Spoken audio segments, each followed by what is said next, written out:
Tonight on KPBS Evening Edition. What do we want? Climate justice. When do we want it? Now! From San Diego County to the East Coast to cities around the world, a historic wave of climate change protests and a demand for change. Decision day in the Poway Synagogue shooting case. The court hears new testimony to determine whether to move forward with a trial. Partisan whistleblower. They shouldn't even have information. Controversy swirling the White House tonight. A whistleblower claims President Donald Trump urged a foreign country to investigate a possible 2020 opponent. And the biggest backlash yet as fears rise over the effects of vaping. A major retailer says it will no longer sell the products. KPBS Evening Edition starts now.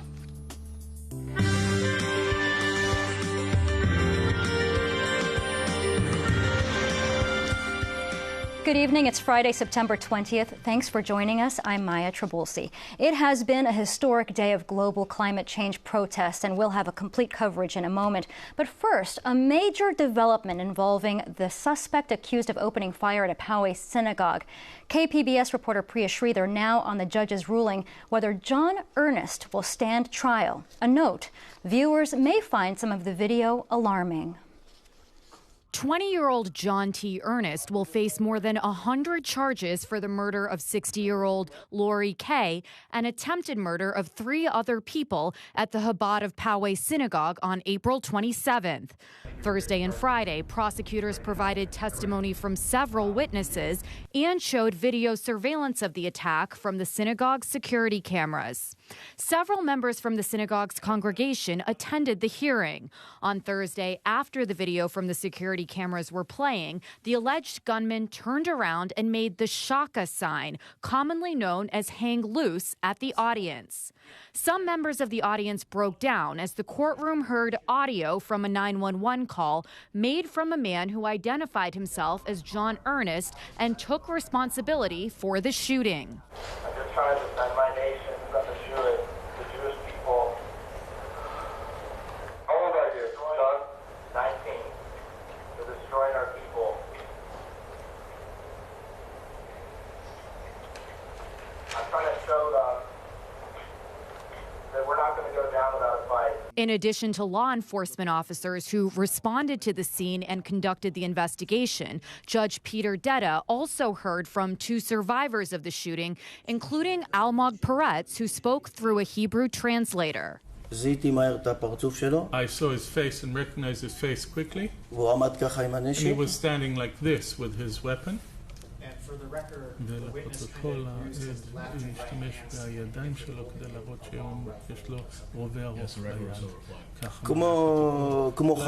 Like a soldier. The suspect will be arraigned in early October. His family released a statement Friday saying they're sorry the victims have to relive the awful events of the day in court. Priya Sridhar, KPBS News. It's a day of action across San Diego County and around the world. In a moment, we'll show you how local students took part in the global climate strike. But first, some of the historic demonstrations we're seeing around the globe.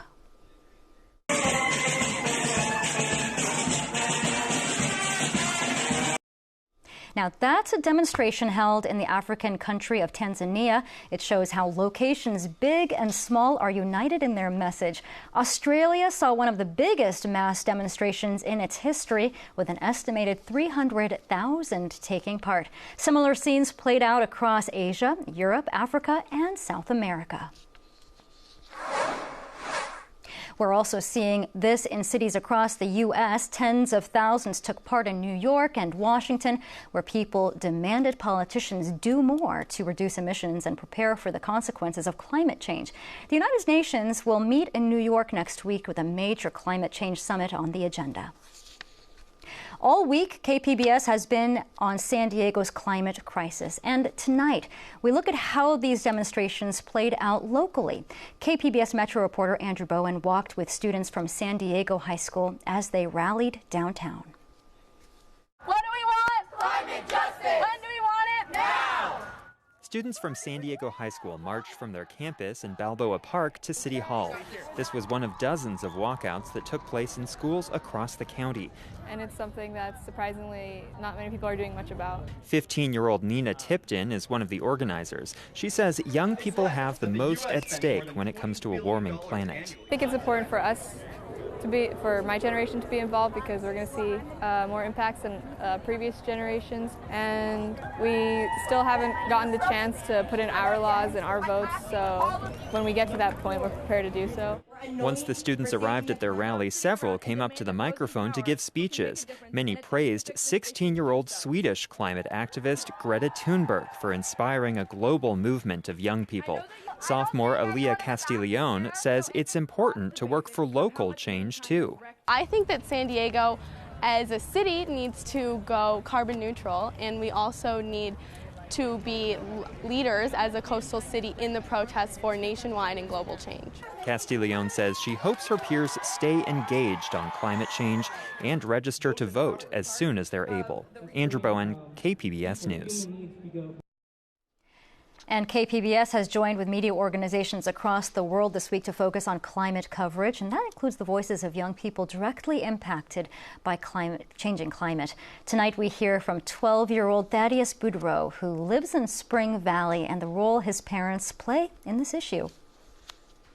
I don't blame them because other bad stuff is getting done to the earth, like people are dumping trash into the waters and people are killing animals and all the wildfires and the forest and stuff like that, and it's killing the environment and the ecosystem.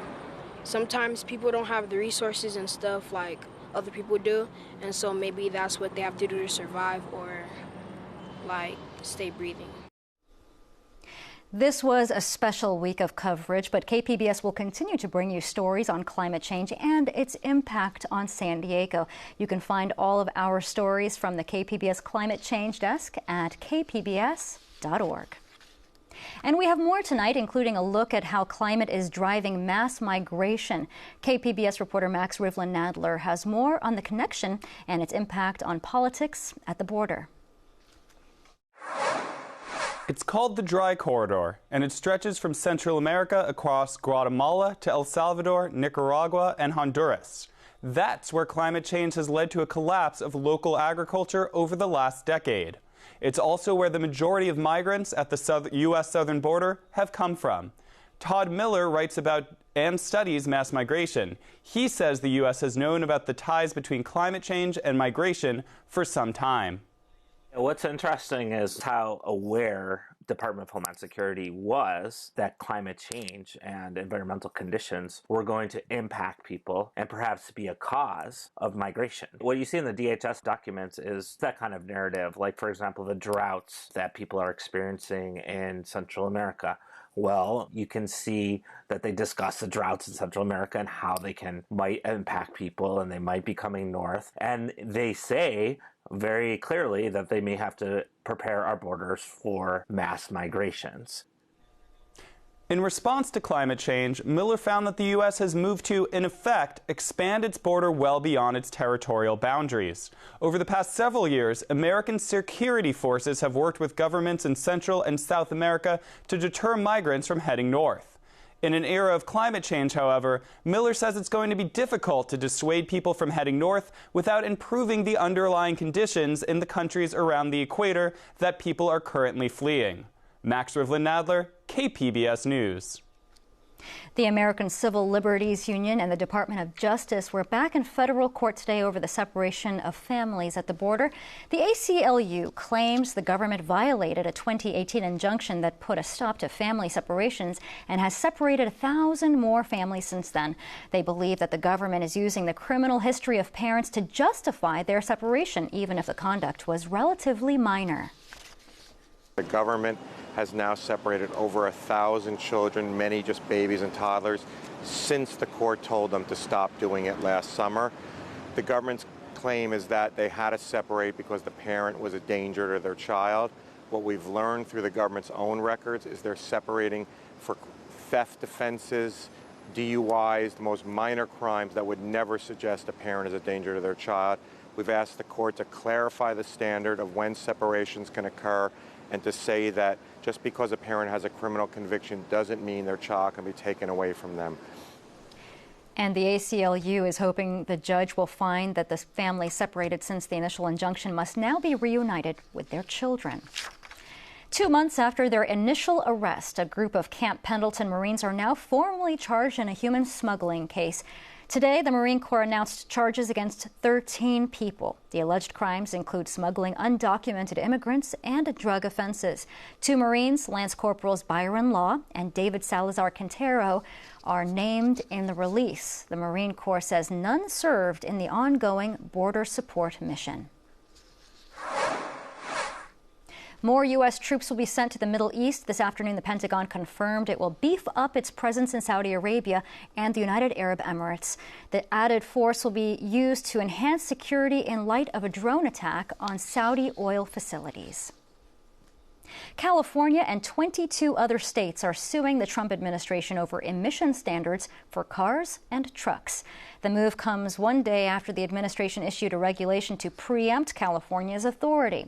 Since the 1970s, the federal government has given California permission to set its own rules. The Trump administration's decision also affects 13 other states and the District of Columbia, who have adopted California's emission rules for cars and trucks.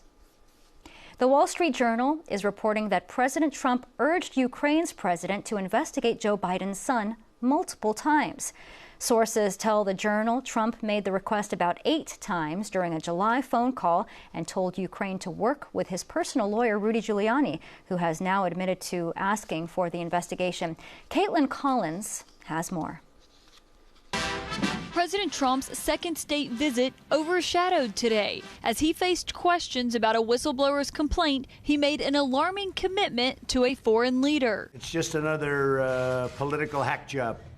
That's all it is. The president accused the whistleblower of being political, but conceded he doesn't know who it is. I don't know the identity of the whistleblower. I just hear it's a partisan person. He blasted the complaint as ridiculous, even though he hasn't seen it. No, I haven't. Everybody's read it. They laugh at it.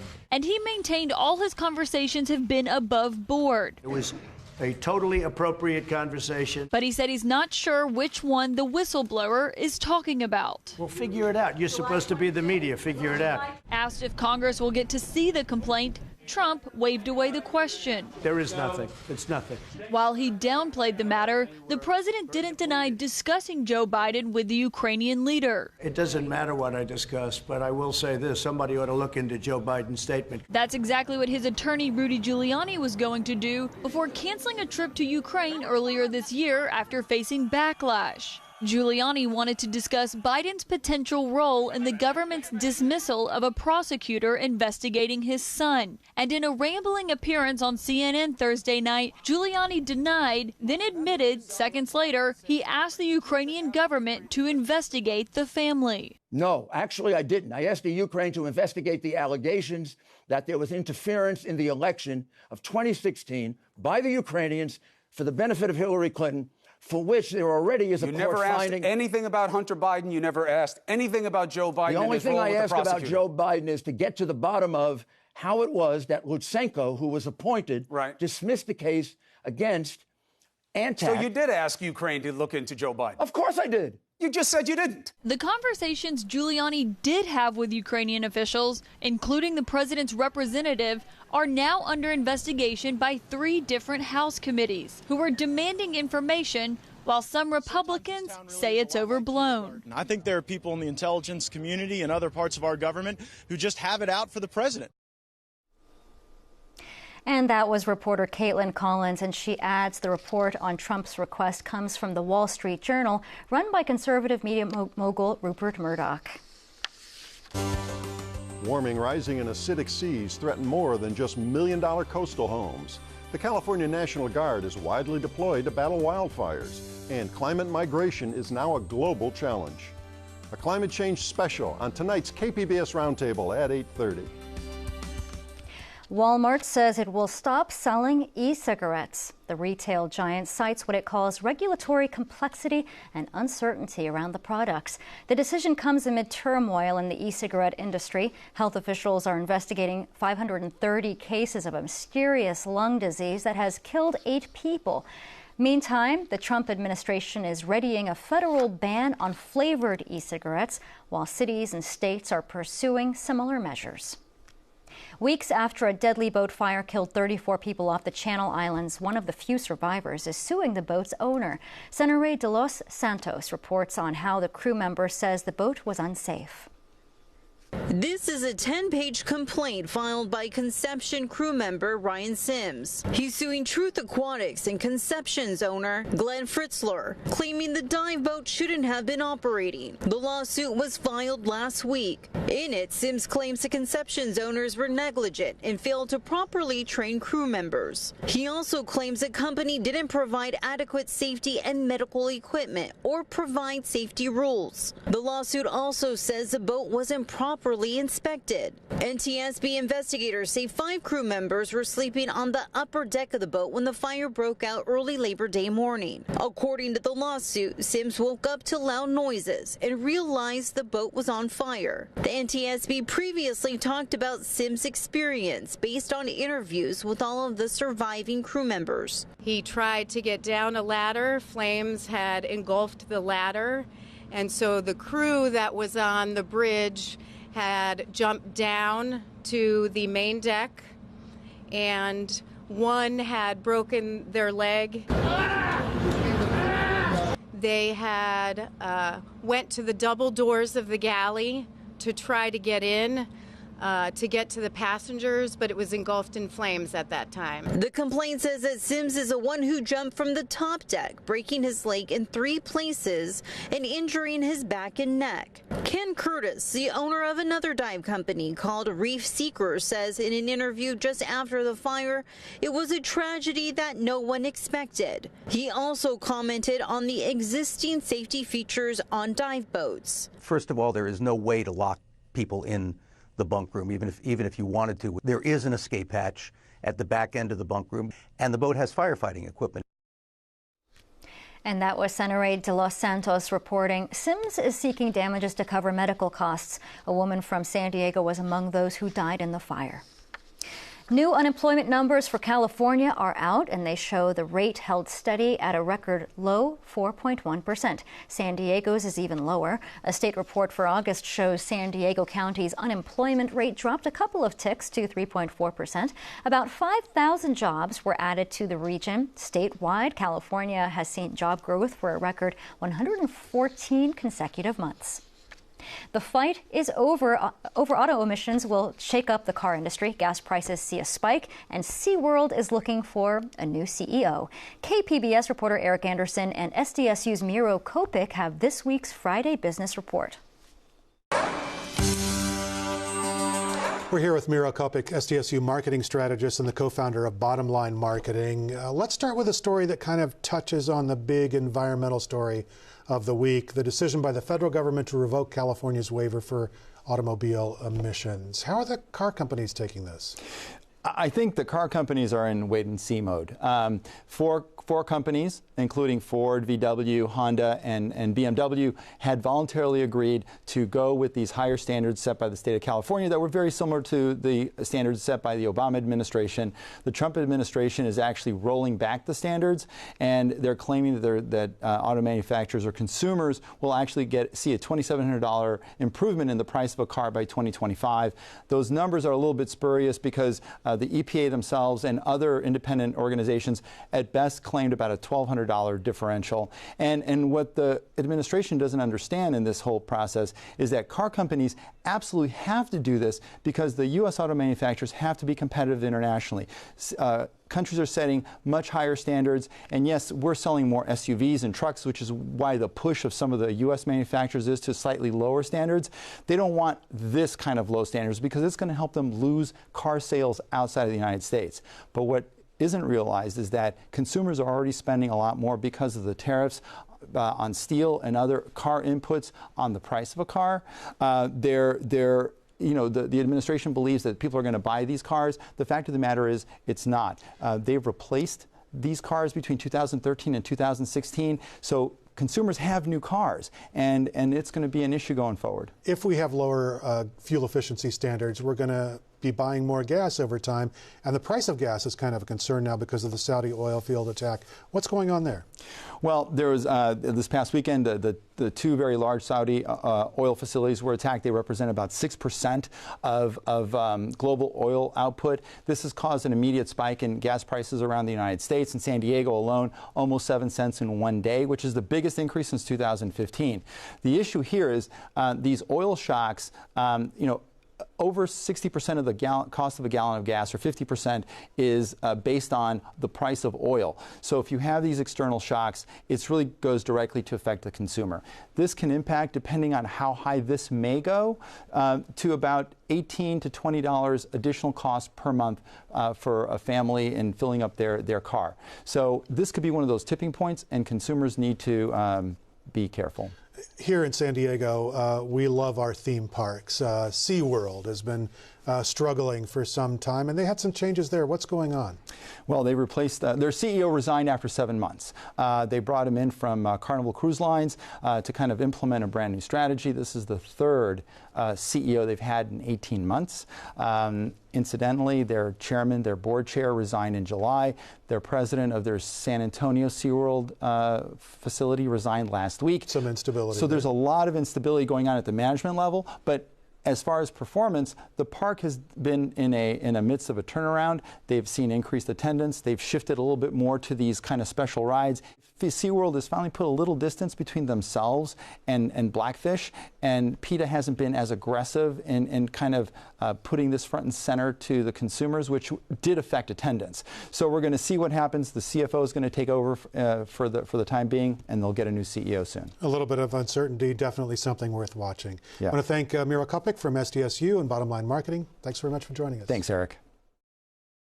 I'm Judy Woodruff. Tonight on the NewsHour, the latest on explosive reports of a whistleblower complaint against President Trump. Coming up at 7 after Evening Edition on KPBS. Fall officially begins this weekend, and it will still feel a lot like summer. Marvin Gomez has details in tonight's forecast. Happy Friday, everyone. Hope you're having an amazing day so far. Thank you for staying with us here on KPBS News as we take a look at the weather conditions for today and also into the next couple of days. We've seen breezy conditions along the mountains, and in the upcoming days, we are going to see patchy clouds along the coast and inland valleys. Partly cloudy skies heading into late weekend, and it is going to be cool starting next week, and that's because we are going to have another trough coming in. Right now, our satellite and radar pretty much showing clear conditions for all of our area here in San Diego. We are going to stay with that trend as we head into the next couple of days. No precipitation expected here. Partly cloudy conditions for tonight across the metro area. Temperatures will be cooling down to 64 degrees, and across the rest of San Diego County, look at those temperatures near 55 across Oceanside, Borrego Springs, 66, and Mount Laguna. Temperatures will be near 50 degrees. Taking a look at your AccuWeather Futurecast, notice how just some of those clouds along the coast and inland valleys, that's what we are anticipating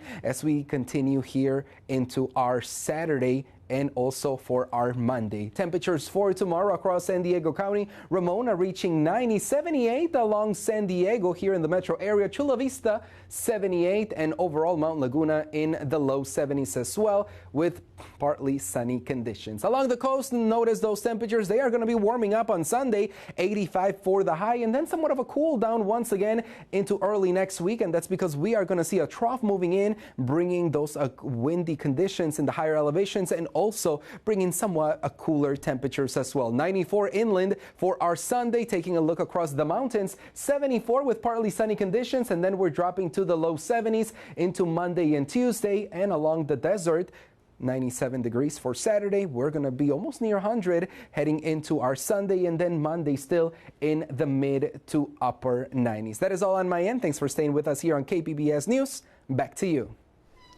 Thanks so much. And San Diego State football is looking to stay undefeated as it opens Mountain West Conference play this weekend. The 3-0 Aztecs are facing a tough Utah State Aggie team, even though SDSU leads the series 12-1. Coach Rocky Long says the Aggies are not to be discounted. Both teams are expected to compete for the conference championship this season. Saturday night's game will kick off at 7:30. And you can find tonight's stories on our website. That's kpbs.org/evening edition. And we want to leave you now with a special Climate Week closer. Photojournalist Matt Bowler takes us to the Mile of Birds at the San Diego Flood Channel to share the sights and sounds with you. Thank you for joining us. Have a great evening.